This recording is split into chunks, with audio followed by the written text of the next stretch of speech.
ஒரே கேள்வியை 50 தடவைக்கு மேல, அதாவது 51வது தடவை கேட்டாலும் ஒரே பதில் தான்.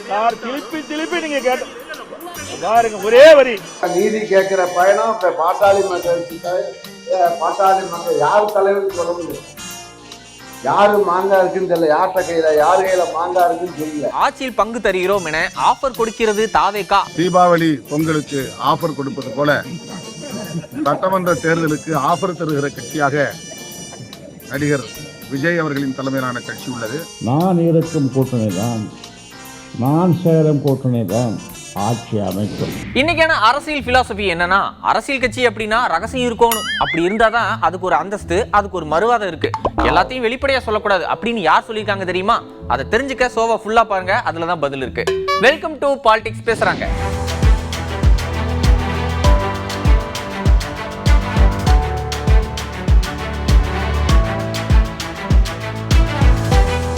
நடிகர் விஜய் நடிச்ச முதல் படம் பேரு நாளைய தீர்ப்பு. ஆனா அவர் நடிச்ச கடைசி படத்துக்கு நாளைக்கு தீர்ப்பு. படத்துக்கு இன்னும் சென்சார் சர்டிபிகேட் கொடுக்கல. இதுக்கு மத்திய பாஜக அரசு தான் காரணம், அரசியல் காழ்ப்புணர்ச்சி அப்படின்னு ஜனநாயகன் படத்துக்கு தமிழக காங்கிரஸ் கட்சி வெளிப்படையாவே ஆதரவு குரல் கொடுத்திருக்காங்க.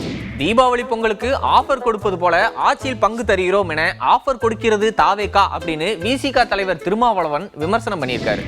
தாவேகாவும் எல்லா கதவுகளையும் திறந்து வைத்திருக்கின்றன. ஆட்சியில் பங்கு தருகிறோம் என்றெல்லாம் ஆஃபர் தருகிறார்கள். அப்படி தீபாவளி பொங்கலுக்கு ஆஃபர் கொடுப்பது போல சட்டமன்ற தேர்தலுக்கு ஆஃபர் தருகிற கட்சியாக நடிகர் விஜய் அவர்களின் தலைமையிலான கட்சி உள்ளது. அவர் மிக பெரும் மக்கள் செல்வாக்குள்ள ஒரு நடிகர். எனவே தனித்தே ஆட்சியை பிடிக்க முடியும் என்று நம்பக்கூடியவர். ஆனால் அவர் தேர்தலுக்கு ஆஃபர் போட்டு காத்திருக்கிறார். அங்கேயும் இன்னும் ஒரு கூட்டணி அமையவில்லை என்பதுதான் யதார்த்தமான உண்மை.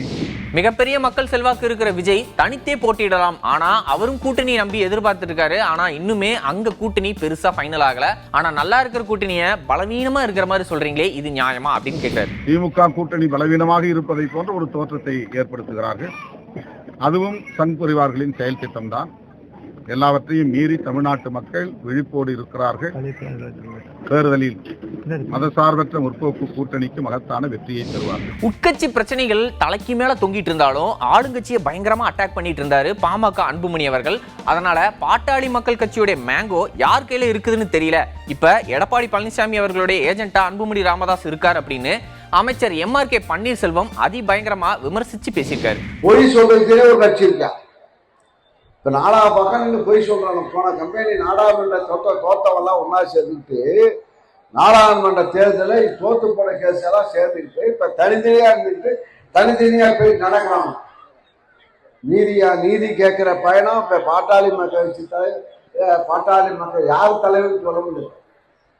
யாரு மாங்கா இருக்குன்னு தெரியல, யார்கிட்ட கையில யாரு கையில மாங்கா இருக்குன்னு தெரியல.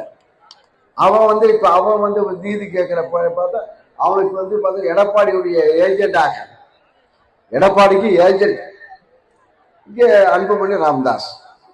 அவருக்கு என்ன வேணா திமுக திட்டுறது, 1000 ரூபாய் பணம், 1000 ரூபாய் பணம், 1000 ரூபாய் காசு, பிச்சை காசா, இது கொச்சையா பேசுற, இது கொச்சையா பேச. 1000 ரூபாய் காசுக்கு 1000 ரூபாய் காசாங்கிறாங்க.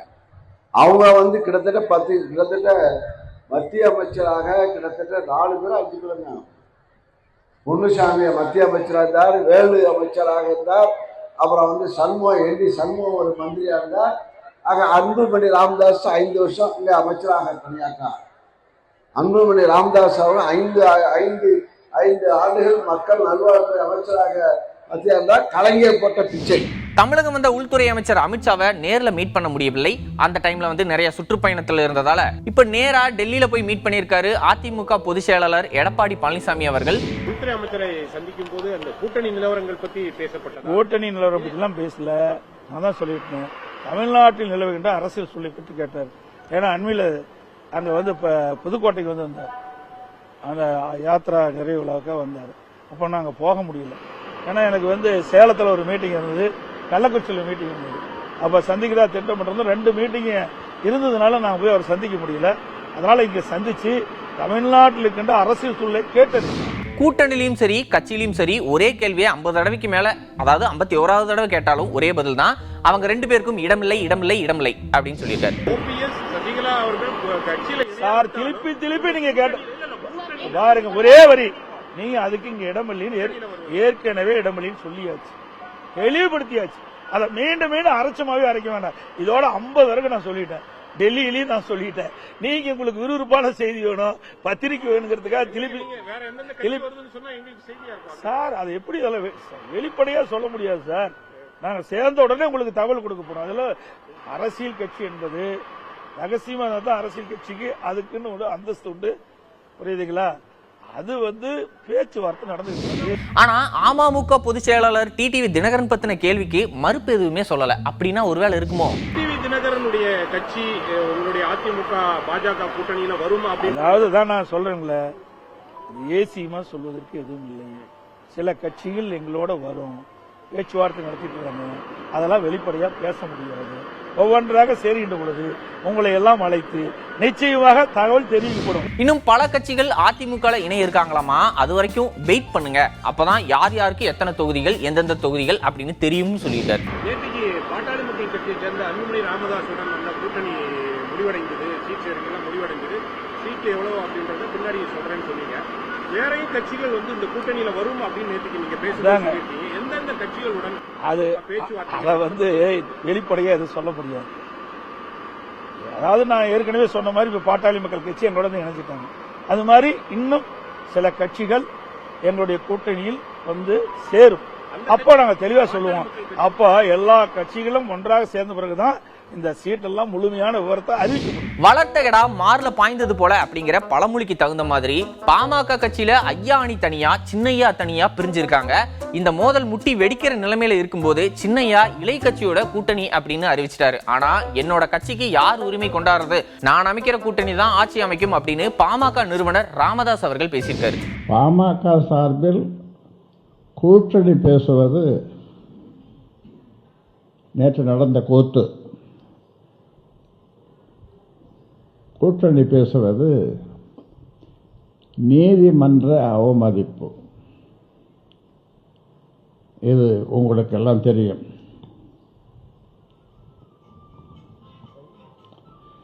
என் தலைமையில்தான் ஒரு முக்கியமான செய்தியை சொல்கிறேன். என் தலைமையில்தான் கூட்டணி பேச முடியும். நான் அமைக்கின்ற கூட்டணி தான், நான் இருக்கும் கூட்டணி தான், நான் சேரும் கூட்டணி தான் ஆட்சி அமைக்கும். நான் மத்திய அமைச்சராக்கின நபரே, அதாவது என்னுடைய மகனே எனக்கு வேட்டு வைப்பார் அப்படின்னு எனக்கு தெரியல, அவர் பண்ண தில்லுமுள்ளு எனக்கு தெரிஞ்சுதான் உடனே அவரை கட்சியை விட்டு தூக்கிட்டேன் அப்படின்னு சொல்லியிருக்காரு. ஏன் இப்படி கொஞ்சம் வயதானவர்கள், ஏன் இப்படி இந்த பிள்ளை தந்தைக்கு எதிராக இப்படி செய்கிறார்? எவ்வளவு பாடுபட்டு அவரை படிக்க வைத்தார், மந்திரி ஆக்கினார், ராஜ்யசபா கொடுத்தார், கட்சியினுடைய தலைமை பொறுப்பையும் கொடுத்தார். ஆனால் தந்தைக்கு எதிராக இவ்வளவு கவனமாக இந்த பிள்ளை ஏன் நடந்து கொள்கிறார்? தந்தை இருக்கும் வரை அவரே தலைமை தாங்கி, ராமதாஸே தலைமை தாங்கி இருக்கலாமே. அதைத்தான் ராமதாஸ் செய்திருக்கிறார். இவர் செய்வது அடாவடி. இப்படி யாரும் செய்ய முடியாது, செய்யக்கூடாது என்றெல்லாம் மக்கள் ஆங்காங்கே பேசிக்கொள்வதை கேட்க முடிகிறது. என்னிடமும் சொல்லுகிறார்கள். அது மட்டும் இல்ல, தந்தைக்கு துரோகம் செஞ்ச அன்புமணிக்கா நம்மளுடைய ஓட்டு அப்படின்னு மக்கள் புறக்கணிப்பாங்க அப்படின்னு சொல்லியிருக்காரு. அன்புமணி எங்கே யாரை நிறுத்தினாலும் அவர்களுக்கு மக்கள், பாட்டாளி மக்கள் கட்சி மட்டுமல்ல மற்றவர்களும் ஓட்டு போட மாட்டார்கள். ஏனென்றால் ஒரு தந்தைக்கே எவ்வளவு துரோகம் செய்த ஒரு நபரை தந்தை சொல் மிக்க மந்திரம் இல்லை என்று சொல்லுவார்கள் அந்த மூத்தோர்கள். அந்த காலத்திலிருந்து தந்தைக்கே துரோகம் செய்த, தந்தையிடமிருந்த கட்சியை அபகரிக்க நினைத்த இவருக்கா, இந்த கும்பலுக்கா நாம் ஓட்டு போடுவது என்று மக்கள் இவருக்கு ஓட்டு போட மாட்டார்கள். ஜனநாயகன் படத்துக்கு இன்னும் சென்சார் சர்டிபிகேட் கிடைக்கல. அதுக்குள்ள படம் ரிலீஸ் தேதி அறிவிச்சு பணிகள் மும்முரமா போயிட்டு இருந்துச்சு. ஆனா அதுக்குள்ள நிறைய அரசியல் விளையாட்டுகள் ஸ்டார்ட் ஆயிருச்சு. அதாவது தாவேகாவுடைய கொள்கை எதிரி தான் இதுக்கு காரணம். இத்தனைக்கும் அந்த பேரை கூட விஜய் அதிகமா சொன்னதில்ல, அரசியல் எதிரி மட்டும் தான் அதிகமா பேசியிருக்காரு. இப்படி இருந்தும் அவருக்கு ஏன் இந்த கொள்கை எதிரி இப்படி எல்லாம் பண்றாங்க அப்படின்னு ஒரு டாக். இல்ல இது அரசியல் எதிரி சொல்லிதான் கொள்கை எதிரி பண்ணிருப்பாங்க அப்படின்னு இன்னொரு டாக். என்னது எதுக்கு எடுத்தாலும் நம்ம கிட்டே வராங்க அப்படின்னு இந்த கேள்வியை ஸ்கிப் பண்ணி கடந்து போயிருக்காரு துணை முதலமைச்சர் உதயநிதி ஸ்டாலின் அவர்கள்.